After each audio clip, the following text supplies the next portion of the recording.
ಈ ನನ್ ಮಕ್ಕಳಿಗೆ ತಿಂದ್ಬಿಟ್ಟು ಮನೇಲಿ ಬೇರೆ ಏನ್ ಕೆಲಸ ಇರಲ್ಲ.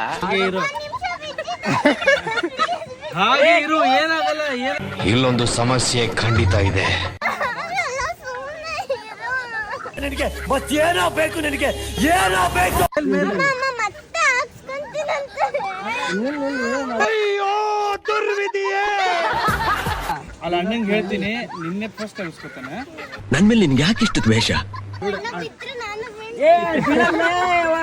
ಒಂದು ಕಡೆ ಕರ್ತವ್ಯ ಕೈ ಬೀಸಿ ಕರೀತಾ ಇದೆ.